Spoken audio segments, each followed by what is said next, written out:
Hey guys, I'm Natasha Tessier. Welcome to my channel. I'm so glad you're here. Please feel free to reach out anytime.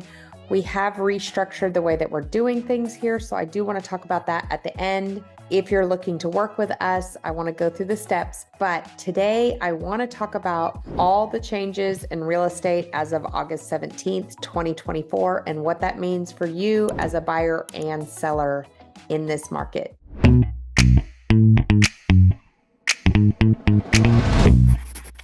Hey guys, thanks for tuning in. So if you don't know, there was a big shakeup in the real estate market. Some people are clued into it. Some people have no idea, but I've had a lot of questions. And so I thought it'd be good to do a video on that. And then at the end, I'm going to go through kind of a little bit about the Houston market right now. So we had this huge real estate settlement. It was a $1 billion settlement against the National Association of Realtors. And it kind of changed the industry a few weeks ago, August 17th, 2024. And it kind of reshaped a lot of things for buyers and sellers. I kind of think the plan from these lawyers backfired on them and making it worse for them paying more commissions, but I'll get into that later, especially in this buyer's market. So there was this huge it was $1.8 billion verdict that was handed down.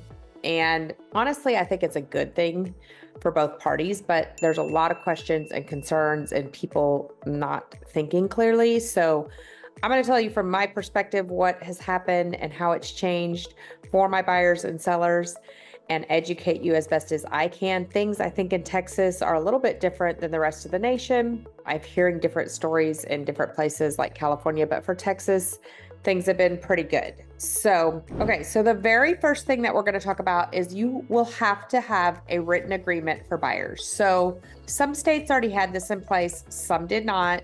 We had it in place, and if you knew me before this, I'm not a paper pusher. I don't want to meet somebody and say, hey, you have to sign this agreement that you have to work with me. And I was really bad about getting my buyer rep agreements. And I would always wait till we were like going under contract so that, I would have to turn it into my broker that I had this buyer rep agreement. But now legally, as a member of the National Association of Realtors, I have to get that buyer rep agreement signed before I can take you to properties. So, and there is a little bit of confusion. So I had a client come in town. They wanted me to spend the weekend with them. I'm happy to do so, but I asked for them to sign that and they didn't want to sign it. And then they went to new construction places and they were like, well, Natasha, they didn't make us sign these buyer rep agreements. Why were you so forceful? Well, they're not realtors. They're salespeople. They work for the builder. They represent the builder. They're not going to give you the best deal.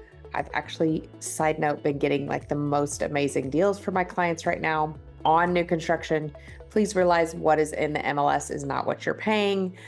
Weston, Perry, Newmark, David Weekley. I have so many under contract and getting really good deals. But anyway, that's a whole nother video. So anyway, yeah, they're not going to require that because they don't work. They're not part of the National Association of Realtors. They're not necessarily licensed. They don't have to be to work as a sales rep. So they're not held to the same standard as I am.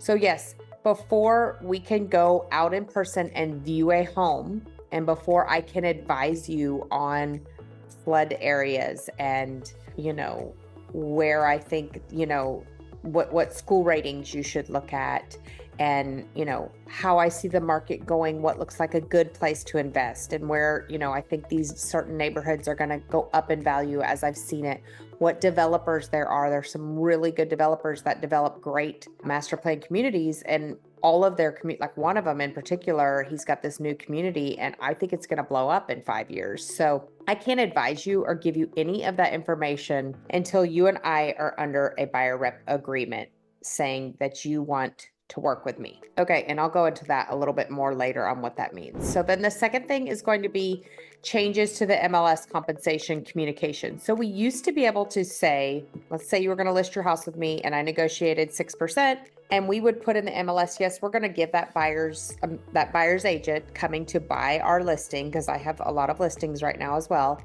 3%.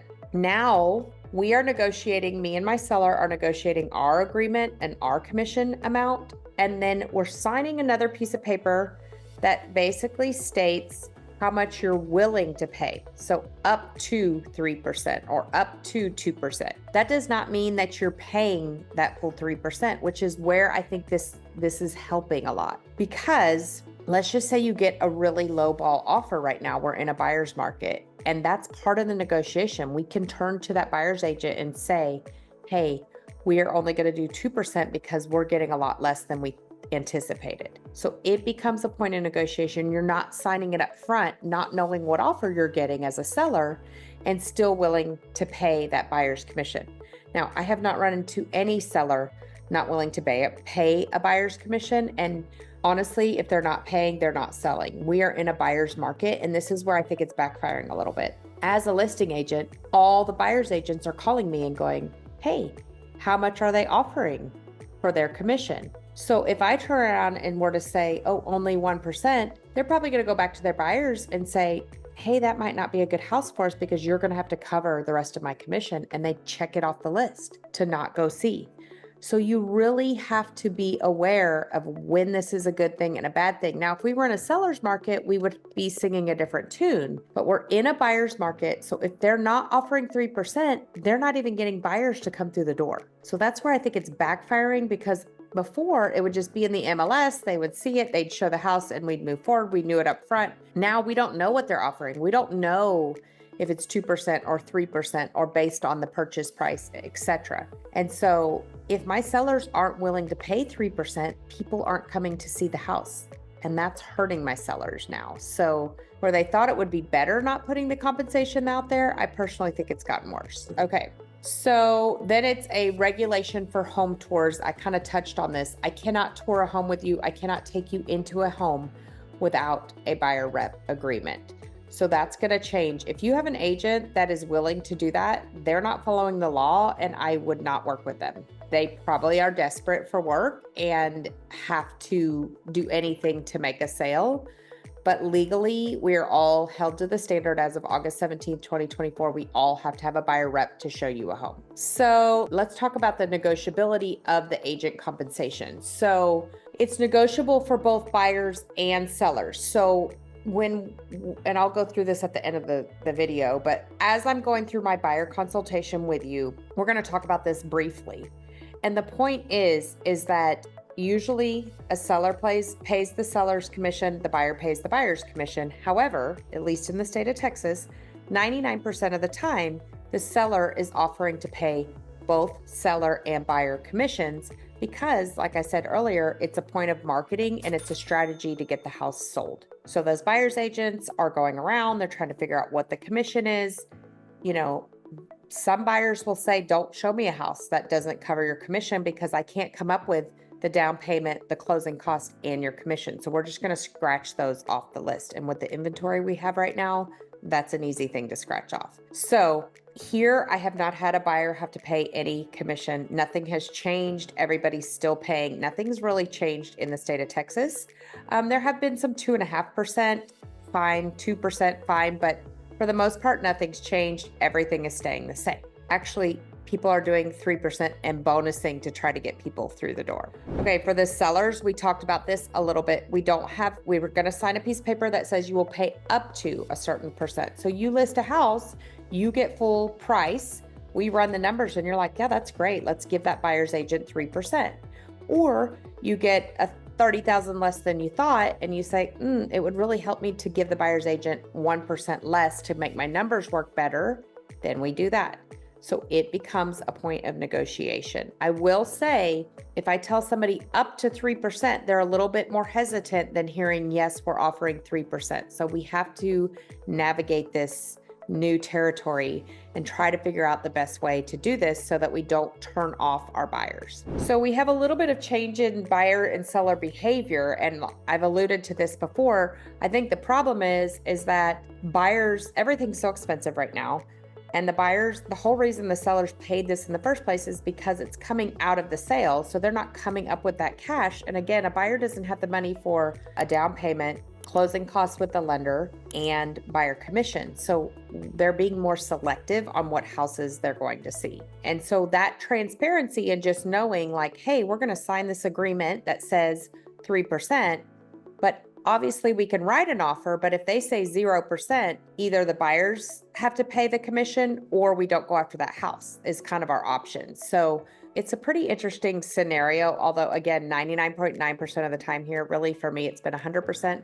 There's been no changes in buyer's commission as far as the seller still paying that. Okay, so I want to go through a few other things. I hope that was helpful as to why you would be asked to sign a buyer rep. I hope it makes sense. If you have questions, you can obviously reach out anytime, but you need to be prepared to sign that paperwork and know, what you're working with. And then sellers, again, you need to come up with what you're willing to pay that buyer's agent again. So I wanted to go over a little bit in Houston. Our median home price has gone up 2.9% in the city of Houston from last year to this year. But the problem that we are having is our inventory has gone way up.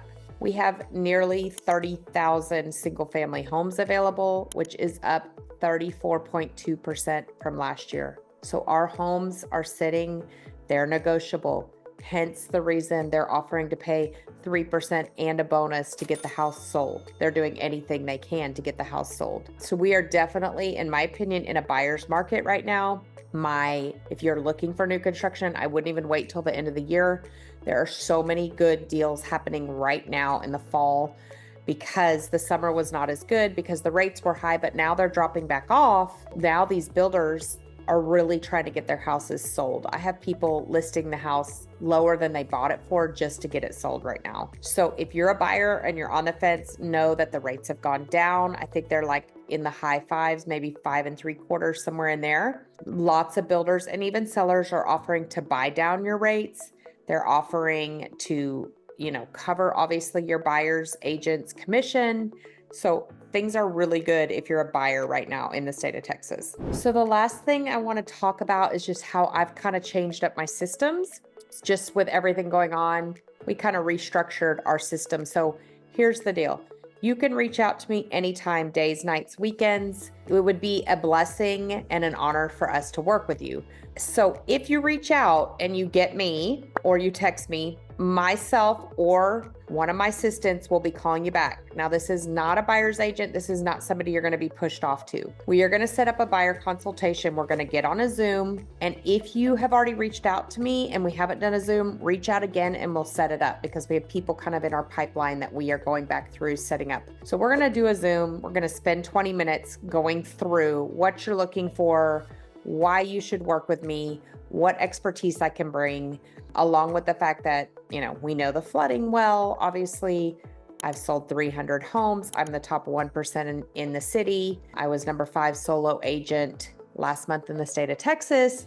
I would love to help you, but we're going to go through, we're going to get on a Zoom. And then from there, we're going to set up a plan on showing you homes, when you're coming in town, all that stuff. We're going to talk about, I have a showing assistant. So that showing assistant will help me narrow it down. So if you're one of those people that wants to go see 30 homes, I can't necessarily do that with you. But when you narrow it down to 3 or 2 and you say, hey, we're thinking these 2 homes, I will go back with you. I will walk the home with you. I will make sure that I give you my expertise on it. Or maybe it's 5 homes. But if you come here and you just don't know the area, we'll talk about, hey, I think you need to do driving first day, narrow it. There's a lot to see and a lot of great places to live. So anyway, we will set up that Zoom and then we'll go through next steps from there. So I would love to get to know you. I would love to help you anytime, days, nights, weekends. You can call, text. There's a form below that you can fill out. We'd love to hear from you. Comment below and tell me where you're watching from. And I hope that you have a blessed day.